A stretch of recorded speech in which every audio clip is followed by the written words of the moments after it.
Hey everyone, it's Erin with Hail Varsity. I'm joined by Greg, recruiting extraordinaire, also of Hail Varsity, and we are back for another recruiting question of the week. Greg, let's just get started. How are you? I am well. This is like my time right now. It is busy, but it is my time to shine. So I'm very happy that we're in like the thick of recruiting season and I guess coach search season. But I'm good.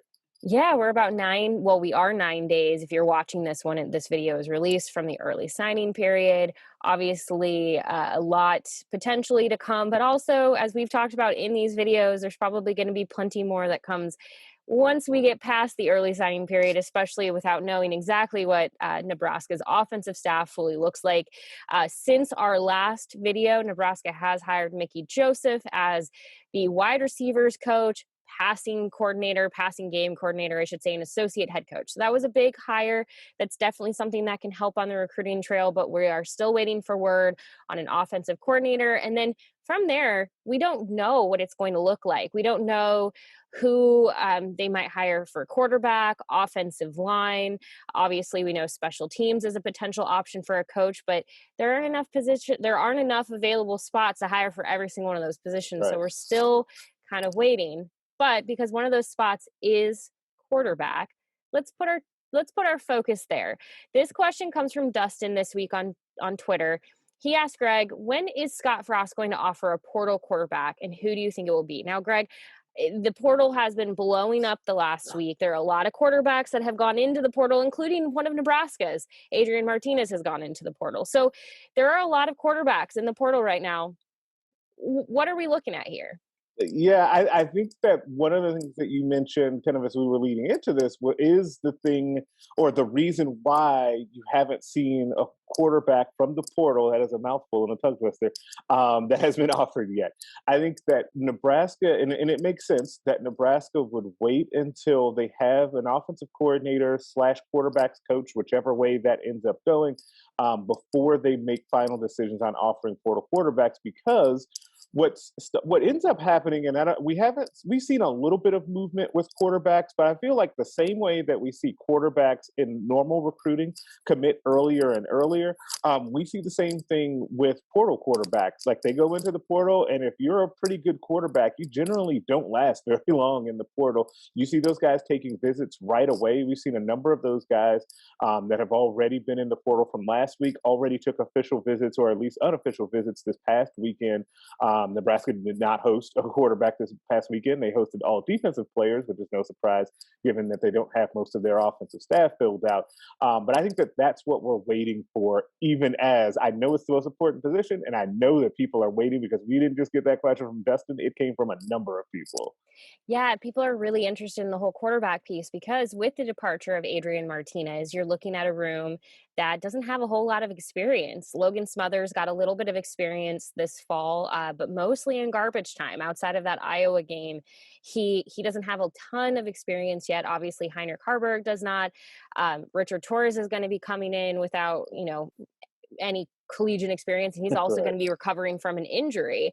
So there's a lot of reason to want added depth here, especially as you're looking for, and that's not to say, I should point out, that's not to say that the quarterback next season couldn't be Logan. It's Right. just when you're looking at needed depth and you're looking at what what's going to help push this quarterback room, finding somebody, especially in the portal, well, it's not especially, it has to be a portal Right. quarterback, is key because otherwise you get yourself into a really dicey situation if you're just going to have a room that is, like I said, Logan, Heinrich, and Richard Torres, because we don't know if Matt Masker is returning or if he's going to potentially move on. I mean, he's like technically what, a I sophomore, think and it's a like, sophomore technically, yeah. but he's graduated. So like there's so many questions that like we won't probably have answers to for a little while. But I mean, knowing what Scott Frost and previously Mario Verduzco, and I assume this will be the case with whomever is the new quarterbacks coach or person in charge of quarterbacks, they do typically like at least one quarterback per class. So you're still looking at needing somebody to fill that void. Yeah, absolutely. And I think that part of this also comes down to if there is any type of change in the offensive style, whether that be, and when I say that, and I feel like every time I say something like that, people think that I mean like just huge wholesale changes, like we're talking about going from Nebraska's current offense to like Wisconsin's offense or something. That's not what I mean. It can just be subtle differences, but those subtle differences make a really big difference in what type of quarterback you're looking for, right? Like whether or not you're looking at a guy whose primary like positive best attribute is his legs, that may change based on what type of direction you want to go with the offense. If you want to throw the ball a little bit more, slightly tweak the passing game. And so that's what's going to make this really interesting moving forward. Because, like you said, with there being so many quarterbacks in the portal, like there's every type of quarterback that you could possibly want. It's just what is it that Nebraska is looking for? And then how do the guys that are already currently in the room match up with that? Because that's going to also be a fascinating piece of this too.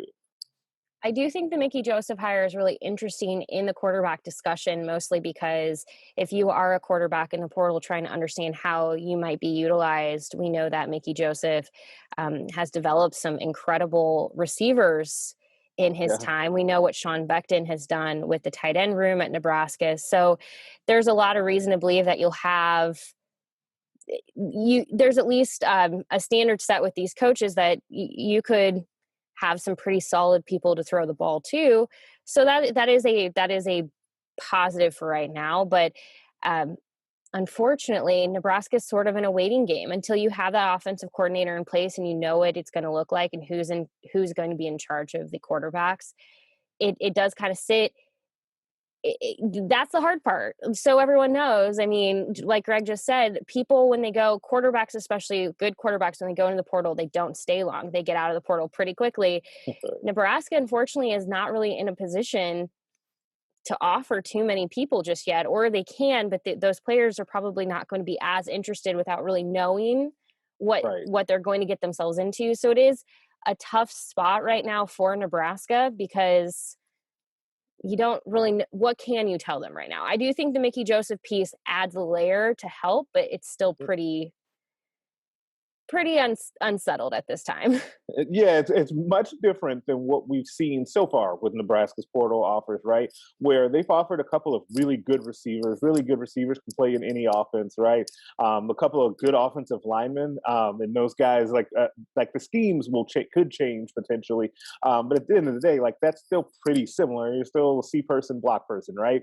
Like the quarterback is a totally different game, and that's going to be just really tough. And you're right, the point is well taken about it's hard to pitch those guys if you don't have like that actual plan in place because otherwise you're really just selling Nebraska overall, which is fine, but you also a quarterback is not going to sign up just off the strength of what's going on at Nebraska or how you can potentially position Nebraska. They need to know like what type of offense they're going to play. And so I think that as soon as an offensive coordinator or quarterbacks coach is announced by Nebraska, that's when you're going to see a lot of movement when it comes to quarterback. Because I don't think at all that they're like not going to go after quarterbacks. I don't. There's still some fear of that based off of what happened last year. I definitely think they will go after quarterbacks.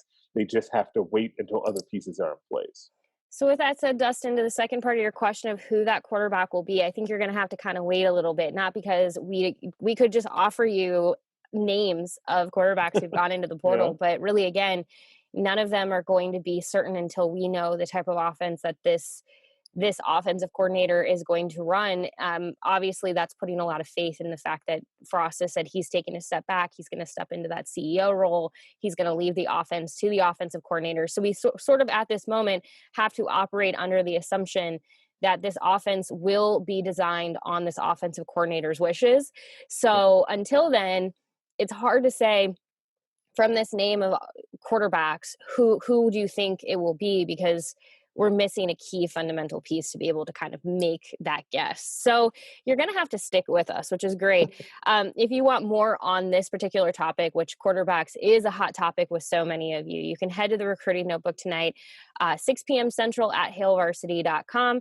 But just check out the recruiting notebook Sunday through Thursday, 6 p.m. Central. Many of your questions are actually going to be showing up in the recruiting notebook. So you just should head on over there every evening, give it a read. Greg will keep you in the loop as to what's going on in recruiting recruiting, and you really can't go wrong. So go subscribe. You can go subscribe to Hail Varsity so you get all the premium recruiting content as well. It's just no better time, because I know it's a small recruiting class and there's a lot of questions, but honestly, there's no better time for Greg to tell us what's going on. Greg, I appreciate you as always. Like I said, everyone go check out the recruiting notebook tonight for more. Any final words before I let you go, Greg? No, it's a busy time, but a fun time. Enjoy everything happening. And it's going to continue, because it seems like Nebraska's recruiting endeavors will go until the actual like traditional signing day. So the February date is going to get some love this year. But yeah, thank you as always for submitting questions, for continuing the conversation. Many of you left comments, additional questions last week. Greg circled back and answered those. So keep having those conversations right here on this YouTube channel, or you can chat with us on Twitter at Greg Smith HV, at Hail Varsity. We'd love to hear from you, and we will be back next week with another recruiting question. But until then, go check out the recruiting notebook. Greg, thank you so much. Thank you.